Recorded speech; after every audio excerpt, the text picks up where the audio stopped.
legalizefreedom.com. Why are we here? Where do we come from? Where are we going? From the nature of reality to the future of humanity. Listen without limits. Unchain your brain. Change your thinking. Change your life. legalizefreedom.com.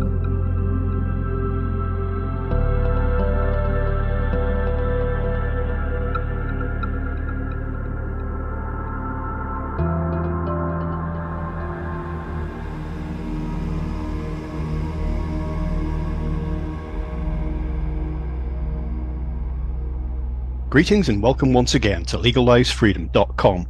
I'm your host Greg Moffat, and my guest today is John Michael Greer, who joins us to discuss his book, The Ceremony of the Grail, Ancient Mysteries, Gnostic Heresies, and the Lost Rituals of Freemasonry. Topics covered include catastrophism and tales of mass destruction in humanity's distant past, lost civilizations and their technology, the myth of constant progress in civilization, agriculture and the rise and fall of civilization, the mysteries of megaliths and their construction, longevity of Arthurian myths and legends, lessons from Grail legends for our present and future. Hello and welcome, John. Thank you so much for joining us once again on legalizefreedom.com. Thank you for having me on again. John, we're discussing another new book of yours. I say it's only a few weeks ago that we spoke about a previous title. Today it's The Ceremony of the Grail, Ancient Mysteries, Gnostic Heresies, and the Lost Rituals of Freemasonry. Before we jump into that now, again, it's not that long since we spoke. However, there will inevitably be people coming to this and encountering your work for the first time. So just get us started with a potted bio. The potted bio is very simple. I was born and grew up in Western Washington State in the United States, out where it rains out where it used to rain all the time. Started writing about the time I could first clutch a crayon in my hands. Have had an odd life. I spent 12 years as the Grand Archdruid of an American Druid Order. I've written a lot of books.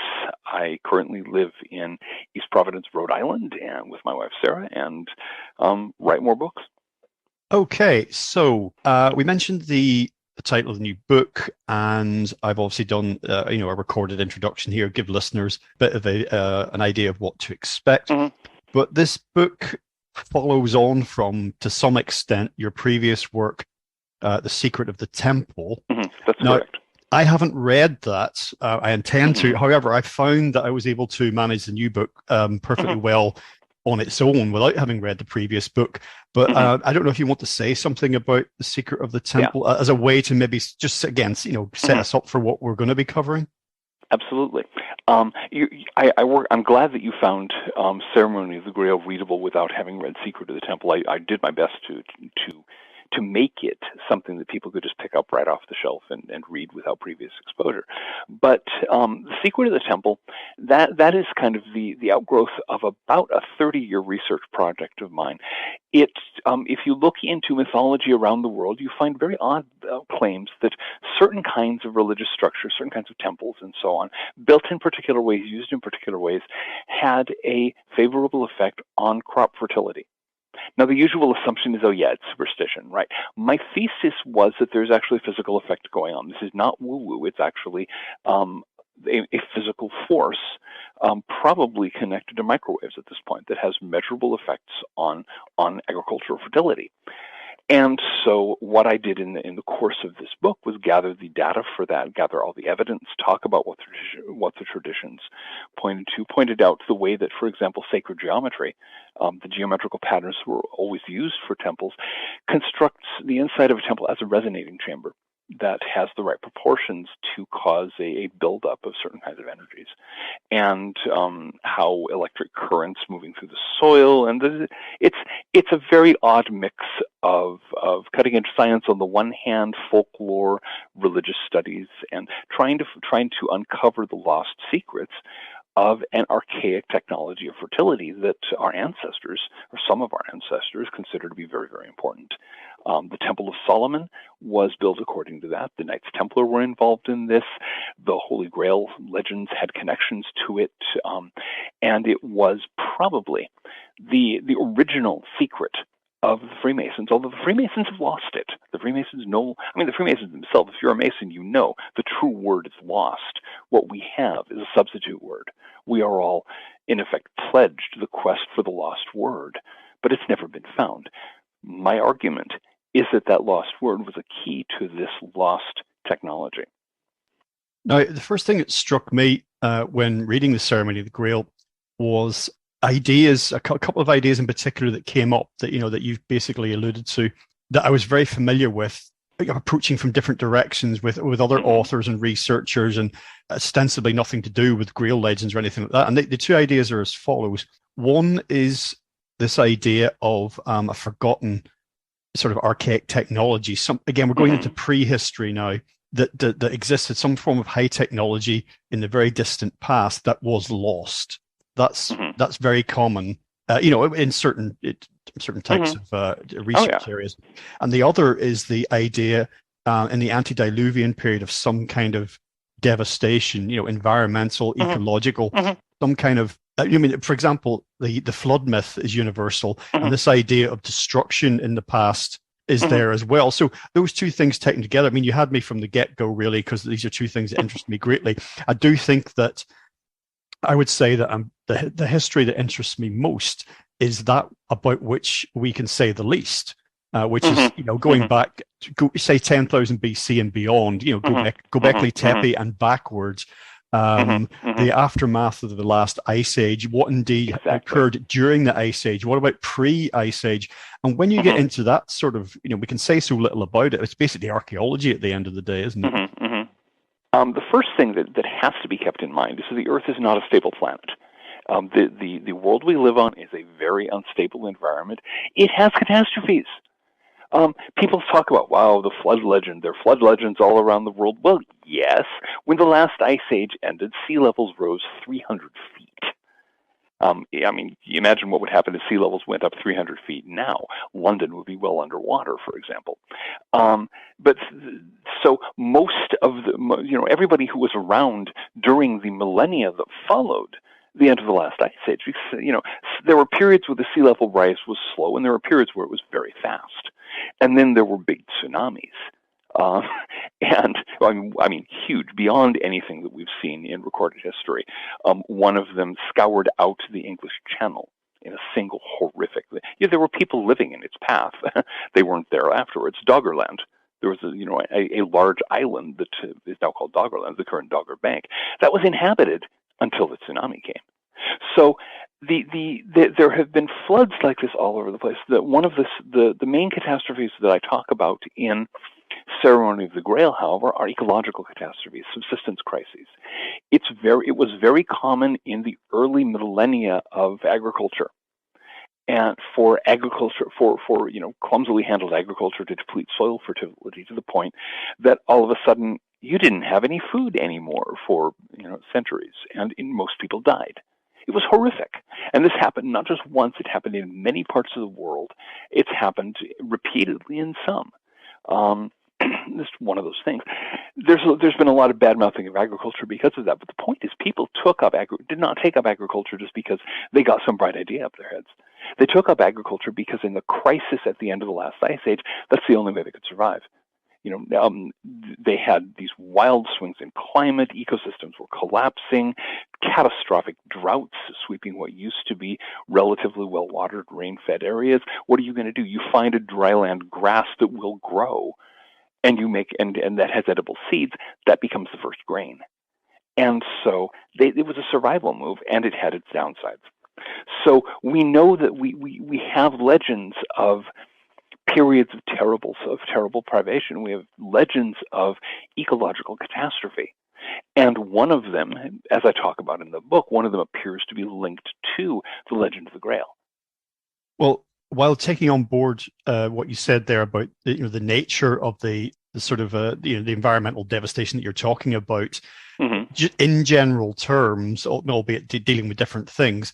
You take the work of earlier someone like, say, Immanuel Velikovsky talking about Mm-hmm. these huge cataclysms affecting life on Mm-hmm. Earth in the past, and then in the modern day, someone like Graham Hancock. Mm-hmm. I know you don't do TV, but he recently had a new TV series on Netflix called Ancient Apocalypse. Trust me, I heard about it. Yeah, I didn't watch it, but a lot of people mentioned it to me. Yeah. The backlash was extraordinary. So the reason I mention these two individuals is simply, this sort of really very trenchant sort of inbuilt resistance to the idea of there being any kind of like catastrophe, whether localized or global, that befell humanity at any point in the past. Yeah, it's really a thing. It's like it's a sort of psychological block. Oh, it's the thing is, I'm going to cycle back to a point we've covered in previous conversations. The mythology of progress, the religion of progress as the main religion of our world today. People believe in progress the way that, the medieval saints believed in the wonder-working bones of St. Ethelwulf.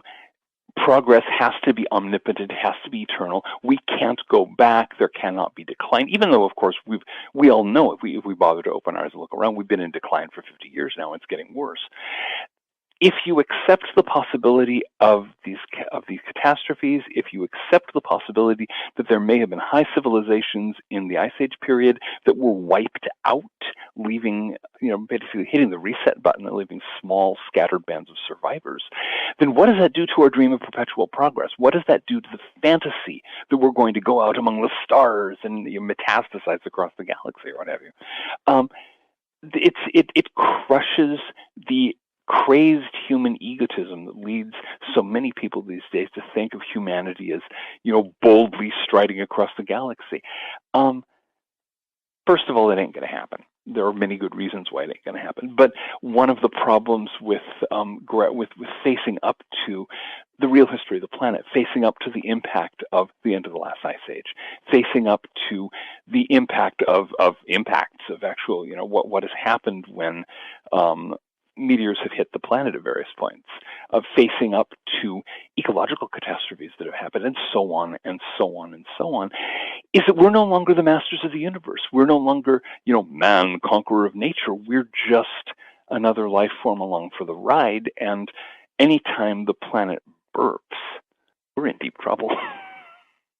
This myth of progress that you refer to, this the only way is up kind of, arc.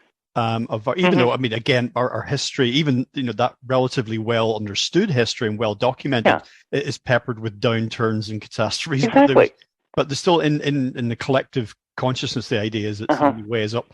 That myth is relevant here in another way, which is thinking back again into prehistory. There's a quote from your book, not from yourself, but you quote this: "Before being discovered, the savage was first invented."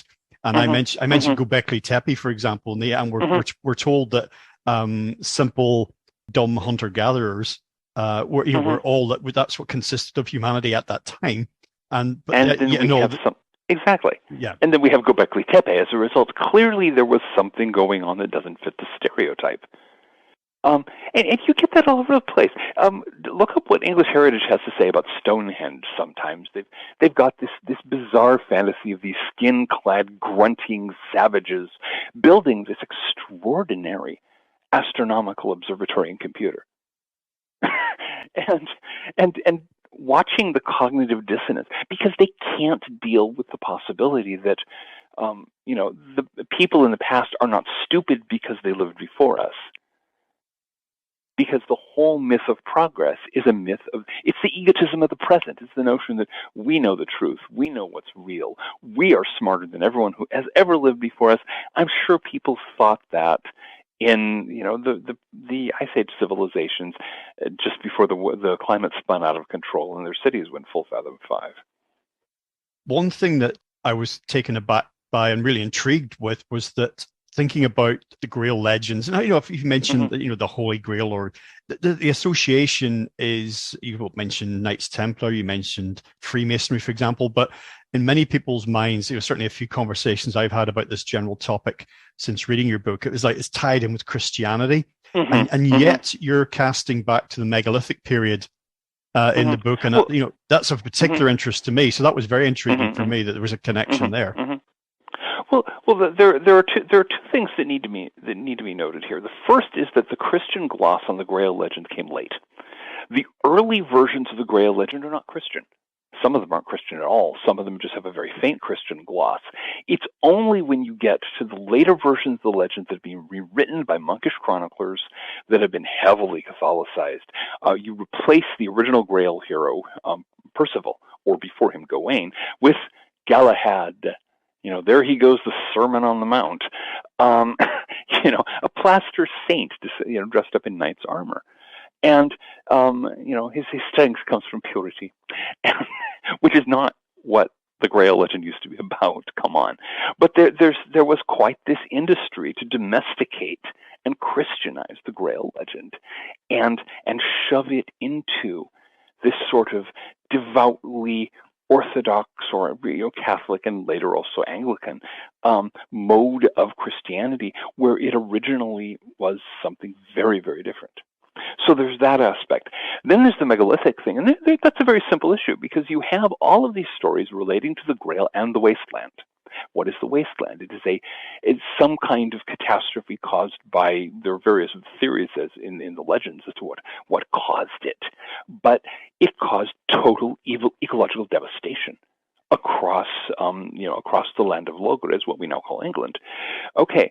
My question was, when's the last time this happened? Because this does happen, of course. As I mentioned, that kind of subsistence crisis, that kind of ecological devastation where there is no food, there is no grain, the trees have all been cut down. This may sound familiar to modern people, but when was the last time this happened? The last time that happened was the collapse of megalithic society.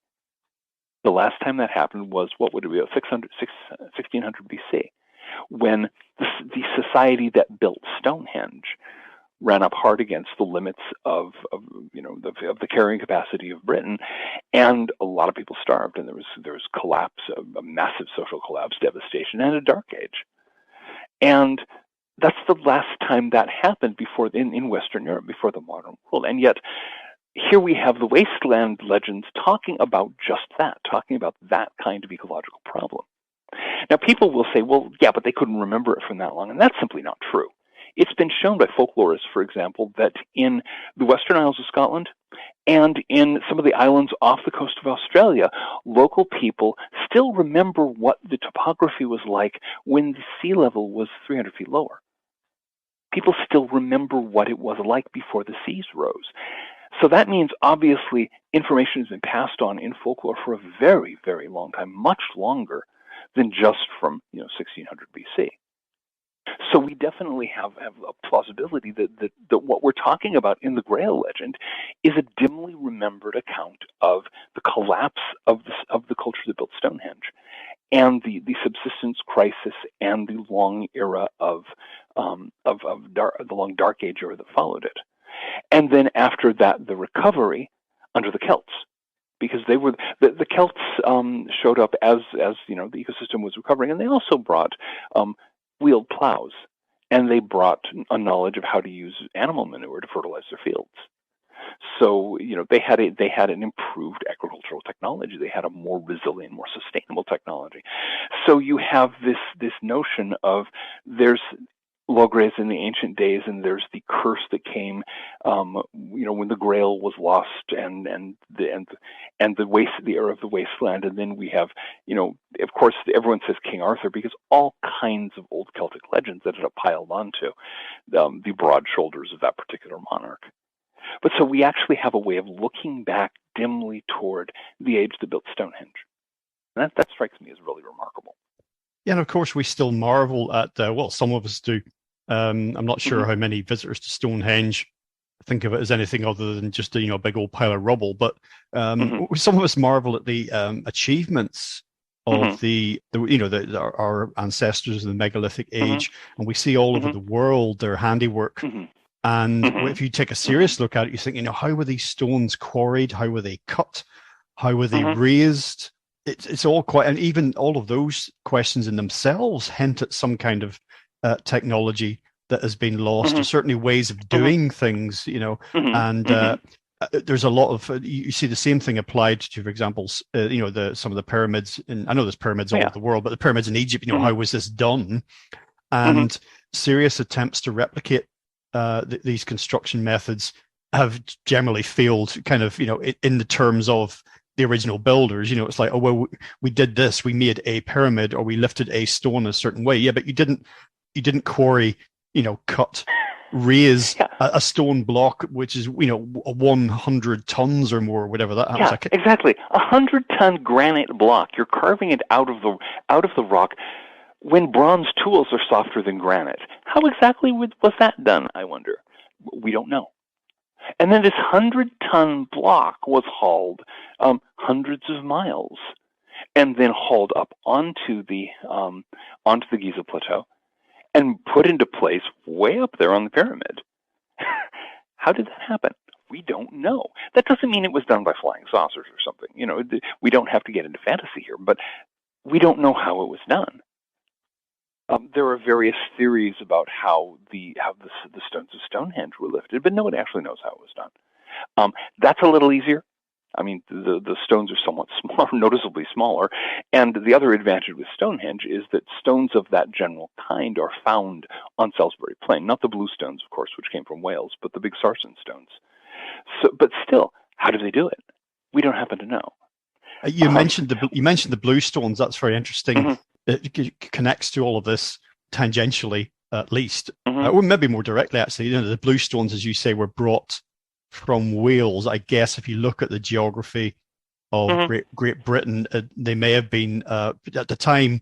The land would have been so heavily forested that maybe the easiest way to do it would be to put them on a boat, take them down the coast of Wales, and then maybe up the Bristol Channel, and then overland from there. The point is that the stones were brought, and there's some evidence, I think, suggesting that they were part of another megalithic construction before they were taken to the site at Stonehenge. But they didn't do that for fun. There was some property. There was some property of that stone. The reason that they wanted it as part of their construction.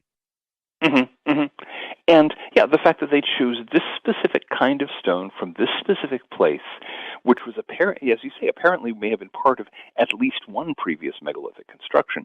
The claim in the old legends, Geoffrey of Monmouth, for example, claims that they had actually originally been set up in Ireland.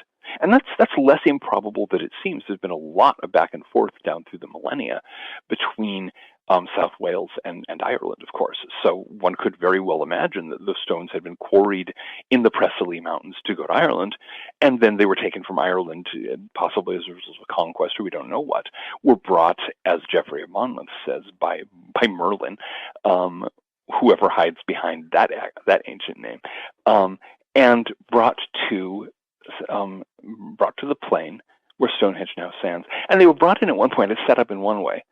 And then hundreds of years later, when the big sarsen circle was built, they were rearranged, but they kept those stones because those stones were obviously very important. And thinking about the properties of stone, and this could be a whole entire podcast in itself, that has potentially has relevance here in terms of the sort of technology that you're talking about, this lost technology, because a lot has been written about the properties of stone, also electromagnetic, and I'm thinking of the work of former guest of mine, Paul Devereux, for example, and lots of people reports having interesting resonance, shall I put it that way, within stone. So I mean, it's far from being the kind of just sort of like dead lump of rock, as it were. It seems to have in its own way. I mean, if we assume that everything in the cosmos being imbued with consciousness at some level, but stone seems to have a life of its own in a strange way. Oh yeah, I would say in many strange ways. One of the things that I tend to point to here is some work that's been done on the paramagnetic properties of stone. And for those who don't know the oddities, some of the odd corners of physics, paramagnetism is an effect. It's found in many stones and some material objects to a greater and lesser extent, which attracts and concentrates magnetic fields. It's not actually magnetic. I mean, you can't stick a piece of iron to it, but magnetic fields flow through it more easily.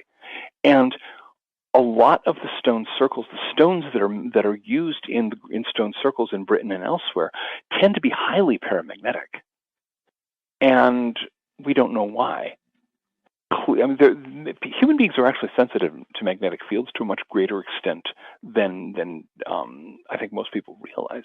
But clearly, in ancient times, people were aware of what kinds of rock had certain kinds of effects, and so they concentrated on these highly paramagnetic stones to get electromagnetic results from that we don't understand these days. We don't know what they were doing. I have a hypothesis, which I developed at some length in my book, Secret of the Temple. But that's a hypothesis. It's going to take a lot more experimentation and testing to even begin to develop some grasp of what the ancients knew. Yeah, and there's this idea of like connected with energetic properties of stone, the idea that it has a kind of memory. I suppose this relates to psychometry, this idea that people have talked before. There's been some really good fiction written about it, but, the idea that an energetically charged event, or, positive or negative or whatever, can somehow leave an imprint in the environment, with stone seeming to be a ready receptacle for this. Yeah. Anything with a strongly developed crystalline structure seems to do a very good job of that, and most of your stones, of course, are the great example of that. But yeah, I mean, T.C. Lethbridge, who is a writer who I've studied very carefully, he had a lot to say about psychometry and about the connection between psychometry and, for example, ghost and phantom experiences. The extent to which very often what you're getting when somebody quote sees a ghost is they're literally getting a replay of this strongly emotionally charged event that has somehow been imprinted on physical objects in the place. And Lethbridge did some marvelous work on that. Some people have picked up and followed on and built on what he's done, but there's still an enormous amount of work remaining to be done. If we could find some more unprejudiced researchers and a little bit of funding, a lot could be done. You were mentioning Paul Devereux. He was heavily involved, I know, in the Dragon Project, and they accomplished amazing things, but they had to scramble to get any funding, any support at all, because, of course, the mainstream scientific establishment will not touch this kind of thing. It violates their dogmas. It violates the religion of progress, of which they are the high priests. Yeah, for listeners who do TV and movies, I'm going to recommend a drama. I can't remember when it was made. It would have been in the 70s, but it's called Stone Tape. And it's about a group of researchers that's sort of, I guess you'd call them paranormal researchers, but, scientists among them. It was that rare thing, scientists interested in the paranormal. In the 70s, there were a bunch of them. They got squashed in the following decade. Go ahead. Yeah, no, but they're at this old building. I can't remember, it was a house or what. I can't remember what the use of the building was previously, and they're investigating these kind of spectral occurrences, and they indeed come to the conclusion that there's been some past traumatic event that has somehow been embedded in the stone of the building, and it's called the stone tape because it replays. And people keep having these experiences, these visions and apparitions, and not just visual, but kind of, how can I put it? When you have a perception that's beyond your five senses, a kind of a feeling. They're having these experiences in this building. Yeah, it's not just visual. Very often there's a very strong emotional component, and a very strong component of meaning. And of course, there again, you're running into the prejudices of the mainstream science, because no, meaning can't exist in the universe. Meaning is only what we say it is. Oh well. Well, you mentioned we talked about the agriculture, and that was an interesting take that you put on it there that I've not really heard very much at all. Was that agriculture might have been a sort of a necessity, because it's sometimes equated almost with like the fall of man, like the kind of the beginning of civilization, which had embedded in it the end of civilization, in some ways. So one of the problems we face, because the cultures of Western Europe and the European diaspora are heavily imbued with Christianity, and so anytime we start telling a story, it usually turns into something out of the Bible. You cannot get or certainly it's very hard to get anyone to start saying in the beginning without ending up going into Genesis. We have the Big Bang theory. Our physicists are convinced there was a Big Bang. What is that other than a secularized version of God said, "Let there be light"? And this is true of every culture. Every culture has its narratives, and when it reaches the point that it gets tired of the religious form of those, it launches its Age of Reason. All of its rationalist narratives are the religious narratives with serial numbers filed off. And so, everyone's running around looking for the fall. They want to know who bit what apple to cause everything that's wrong in the world. But if we look at what happened at the end of the last ice age, if we look at the traumatic climatic shifts, until, about 6,400 BC, the Sahara was no desert. It was savanna, lions and gazelles, elephants wandered through the Sahara. It was grassland with trees in the forest because the monsoons came sweeping in every year. Then those stopped. Previously, they'd stopped at points further north. And so you had large areas that had been able to support the kind of complex mixed ecology that the human beings were. There really isn't a term for this because we say hunter-gatherers and then we say farmers, but in fact, a lot of, quote, hunter-gatherers, unquote, actually tend and work with the ecosystems that support them.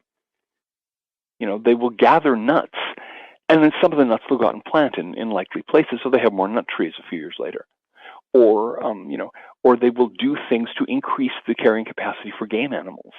Or here in the East Coast, in the woodlands of eastern North America, back before European settlement, you would plant a garden, and then you would have somebody sitting there with bow and arrow in some because as soon as you plant a garden, the deer are going to try to come and munch it. You shoot the deer. You've just added venison to your diet. And you actually design the garden to attract the deer, and it becomes this elegant little way of managing an ecosystem to maximize human food production. There was a lot of that going on all over the world. It was not just people, doing this sort of simplistic notion of hunting and gathering. People were smarter than that. And so, but those broke down. We had these cataclysmic global droughts over much of the world, and the trees died, and the grass died, and the rivers stopped flowing. And what happened to the Sahara, what happened to the Arabian Peninsula, which also used to be grassland with trees, scattered trees like the East African savanna. And so people either died, and a lot of them I'm sure did, or they fled to places that still had water, like the valley of the Nile River, or they figured out ways to survive based on whatever they could do. And in a lot of places that amounted to, here is a grass that will still grow. Here is a grass that has edible seeds that will still grow. It's our only hope. It's that or lay down and die. And that had a range of cascading problems as a result, of going from a complex, rich, multi-level diet to eating grain. It's not going to be good for your health. It's not going to be, there are other problems because, of course, grain is storable. Then you have the possibility of building cities. You have the possibility of greatly increased hierarchy. We have civilization in the modern sense. And all of this unfolds from scattered groups of survivors huddled around rapidly drying stream beds going, okay, is there anything we can do, or do we just need to give up and die? And they found something. Sometimes the world works that way. That concludes part 1 of our interview. Part 2 will be available soon in the subscribers area at legalizefreedom.com. legalizefreedom.com